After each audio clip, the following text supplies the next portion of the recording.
Hey, this is Phyllis White, and I'm Lew White, and we're going to have Passover tonight. And we're doing it in our home, just like the first one. I brought the wine. And this is a tray with the matzah. And I just happen to have 2 cups. We're having a plague here. There's a plague in the world, and it's interesting because the first Pesach, we were, as Israelites or Yisraelites, we were told to go into our home or our rooms and close the door with blood on the doorposts, on the doorposts and the lintel. And they represented the wounds of our Mashiach, Yahusha. Yahusha is our Passover. This is the Latin letters of his name. It's actually 5 letters in Hebrew. But the first Passover occurred about 1400 plus BC.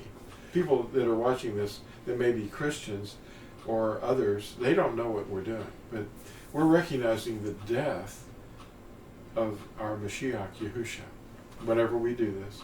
And we don't do it every week. We just do it once a year in its proper time. The festivals of Yahuah are given. And I'll put a picture up here showing the menorah, showing each one of the festivals. And Yahusha told us to remember his death and remember him during this time. And people call it the Last Supper. But what it is it's not in the morning, it's at night. And it was night, and he took bread. It was unleavened, like a cracker. There was no yeast. And he broke it.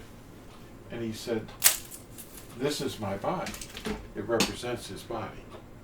And he gave thanks for it. He said something like, "Baruch atah Yahuah Eloheinu melech ha'olam hamatzi lekem min ha'aretz," which means, "Blessed are you, Yahuah, our Elohim, who gave us bread from the earth," created the bread from the earth. And he said, "Take this and eat of it, all of you," and it represents his body, "and do it in remembrance of me."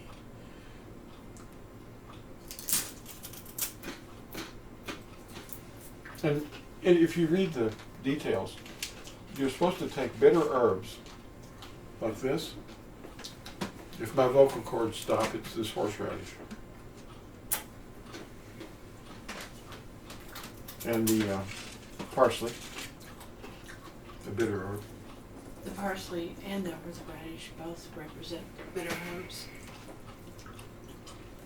And to an extent, also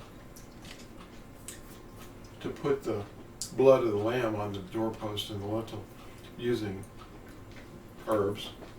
Parsley. That kind of thing. Wasn't it? Hyssop. Hyssop, that's what. Yeah. But we used to dip the in the wine, just as a demonstration to show the children what it might have looked like. Yeah, we did that when the children were in our home around our table, and we taught them the commandments. We didn't send them off to some place down the street with some other guy. We taught them his commandments. That's what he said. You teach your children and your grandchildren.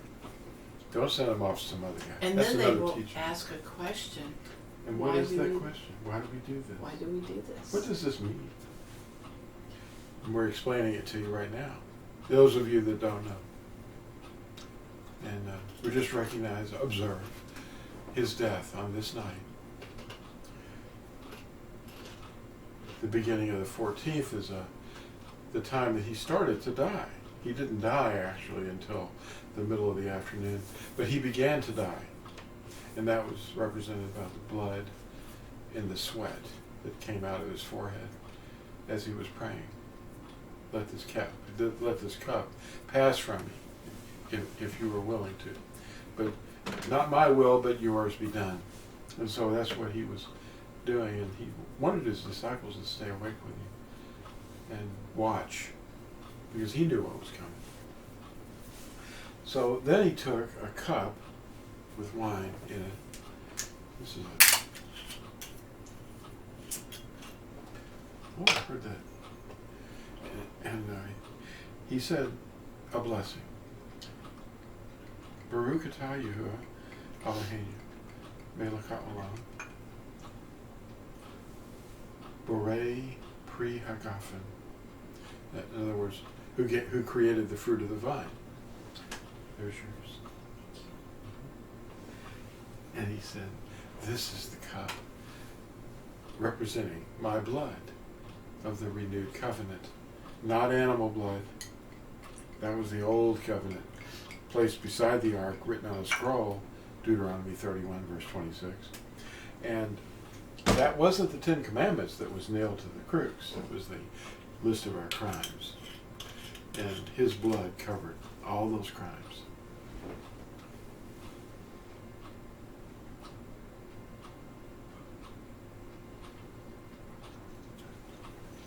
And this particular night is the third day of the week, after sunset, actually, when he said all these things to his taught ones, his Nazarene.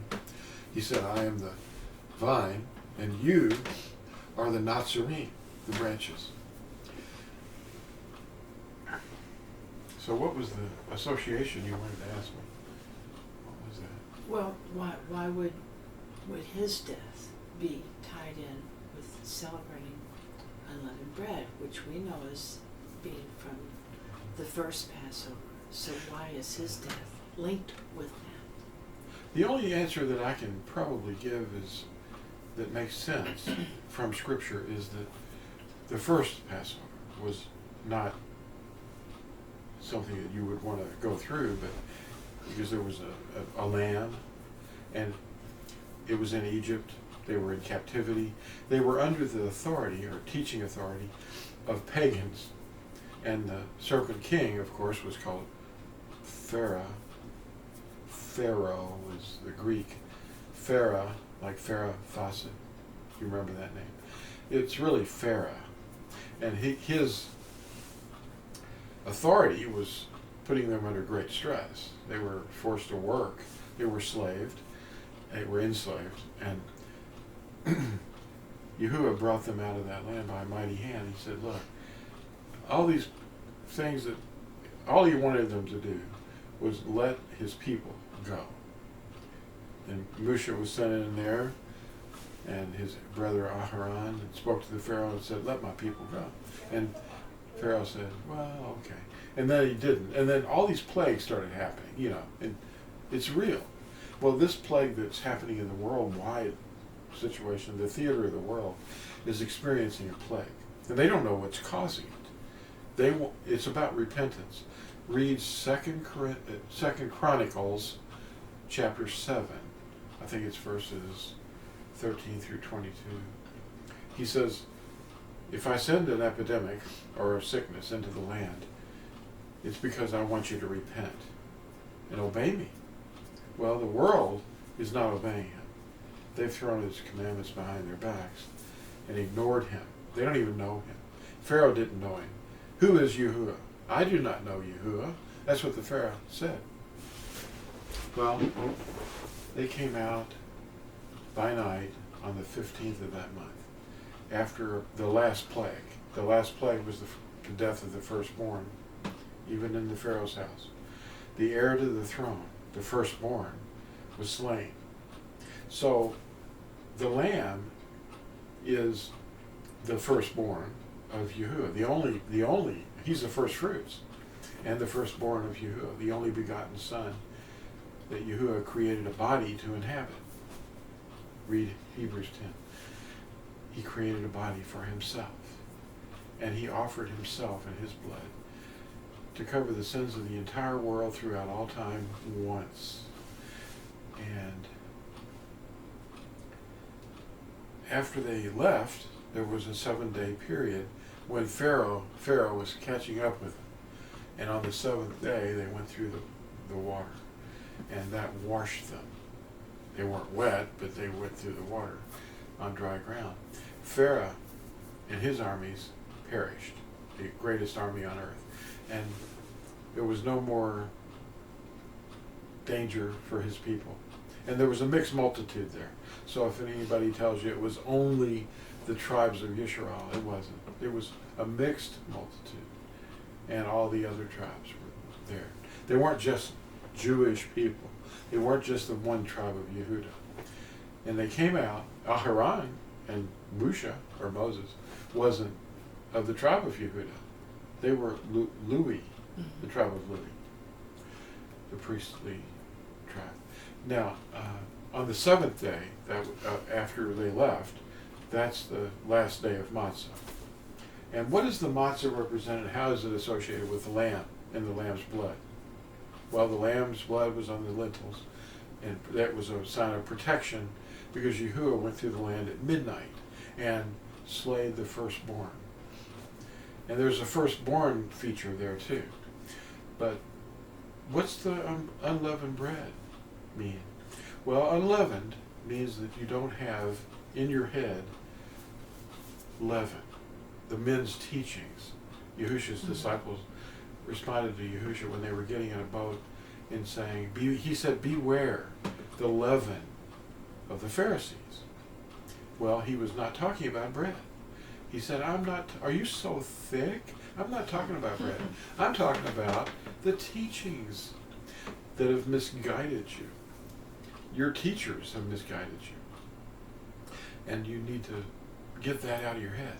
And now what that does, the unleavening is done by him. He comes in, cleans out the false teachings, and helps you understand. And you go, wait a minute, that's not the scriptures. Well, you can't find that in there. You don't challenge these teachers. They just say stuff and you go, okay. And you must know.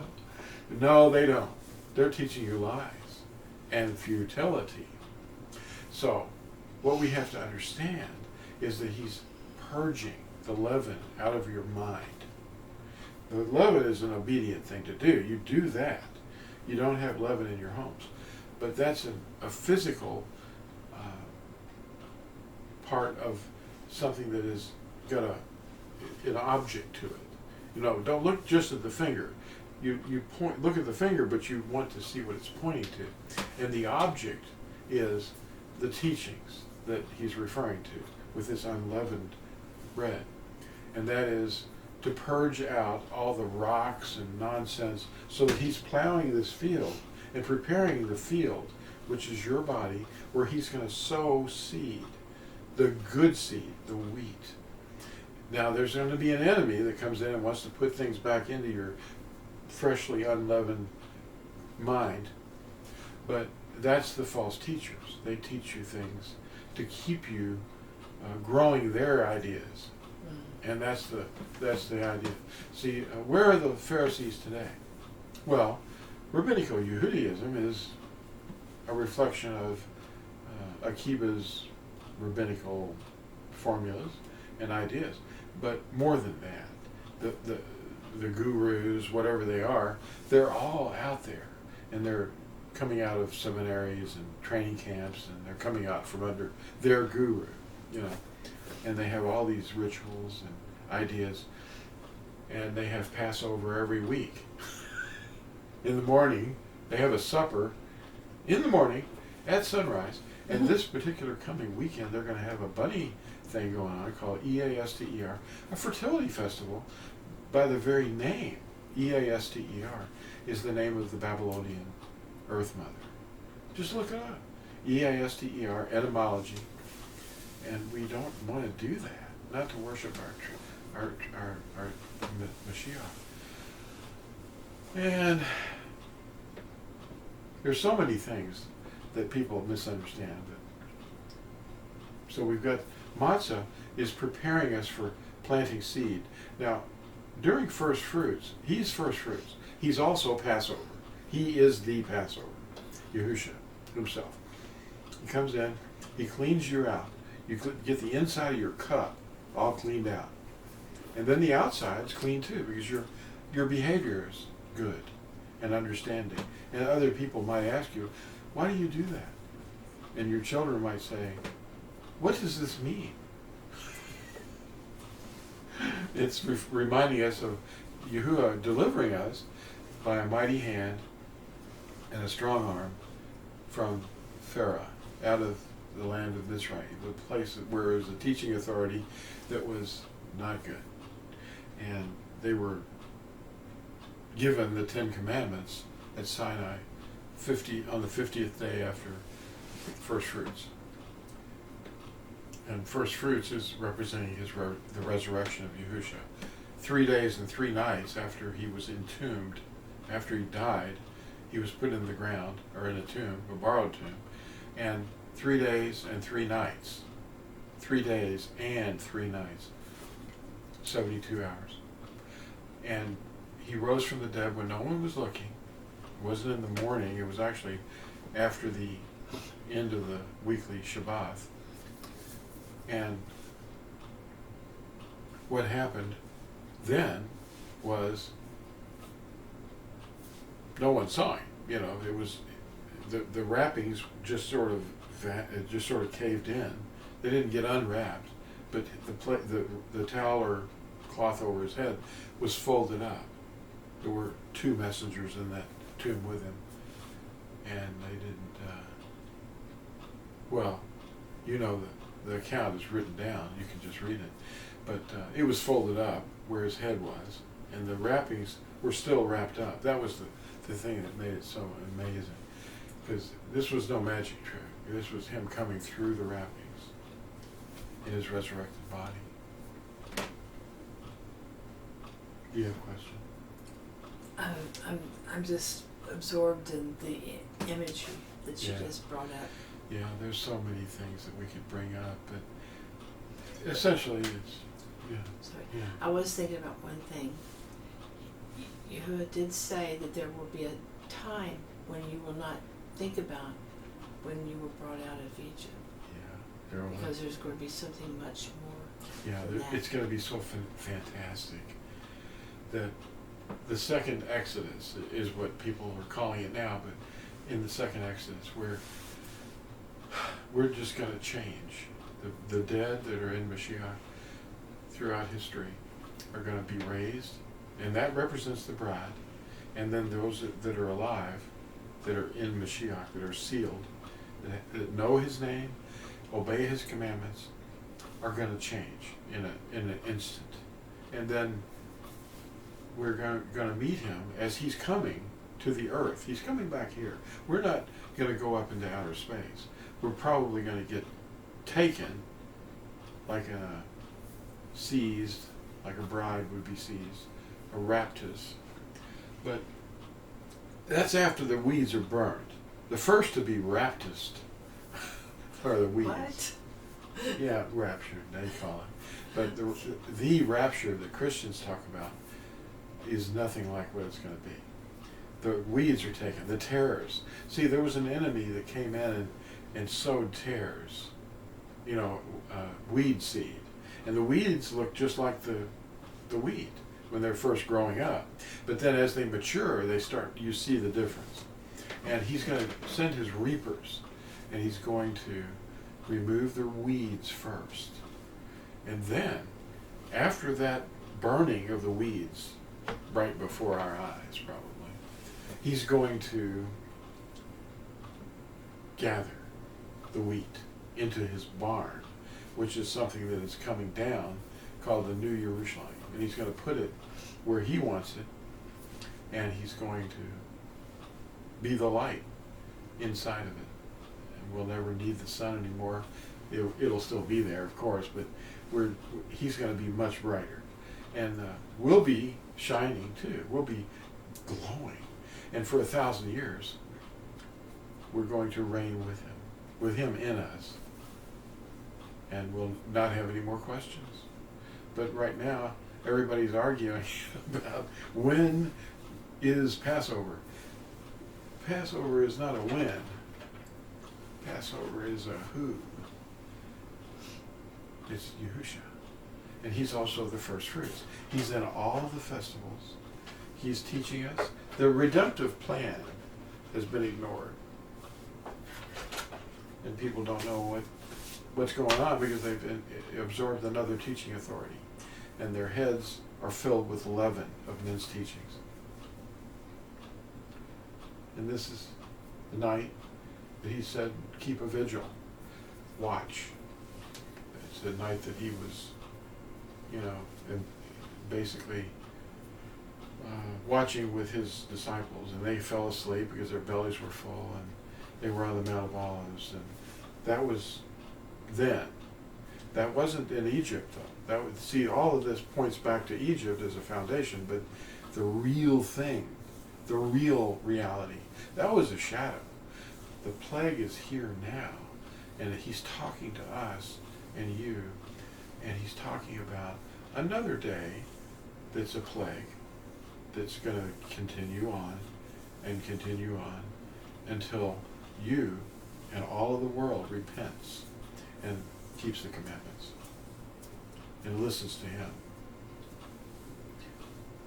There's one thing I wanted to remind you of that you were telling me, that Yahusha was actually starting to die that night because he spent 6 hours tortured. He was tortured all night because even while he was talking to his disciples before he was arrested and identified by the enemy that was in Yehuda or Judas. See, the ruler of this world is not a friendly person. He's a being, and he inhabited this man named Yehuda, they called Judas, and he identified Yahusha, and they couldn't really identify Yahusha without his help, because he said, the one that I kiss, that is the signal, so that you can identify who I'm looking at, because Yahusha could change his appearance into anything that he wanted. He could be looking like a young boy, or an old, dark-skinned man, and different people could be looking right at him and see different things. That's something that they needed his help with, and he can identify. So that's how that happened. But in the middle of the night, he was praying, and he started bleeding from his forehead, like great drops of blood. So he started dying right there. He was dying right around midnight, And that's when, if you reflect back to Mitzrayim or Egypt, that first Passover that pointed to this, it was at midnight when Yahuah went through the land and destroyed the firstborn. And so he was taking his own son, and in this case, he was offering himself. No one took his life from him. He gave it. That's in his own words. Well, he did begin dying that night. So it was on the 14th. So that's proof that he gave himself up. Yes. I mean, he wasn't even captured. No, he was already starting to die before he was captured. And then they tortured him all night. And then tortured him in the most brutal way. To be tortured like that. So, thanks for watching. And try to figure this out. Don't criticize people. Just help them, because we're all works in progress. And the terminologies and how we understand words is part of the leaven problem, When somebody says Passover, I think of Yahusha. I'm not thinking about us doing something. I think about what he did. That's what we're observing. But love one another as he loved us, and you're going to find yourself in a good place. Bye now. Bye.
Yahusha said, "And many malicious prophets shall rise up, and lead many astray. And because of the increase in lawlessness, the love of many shall become cold. But he who shall have endured to the end shall be delivered. And this Besorah of the reign shall be proclaimed in all the world as a witness to all the Goyim, and then the end shall come."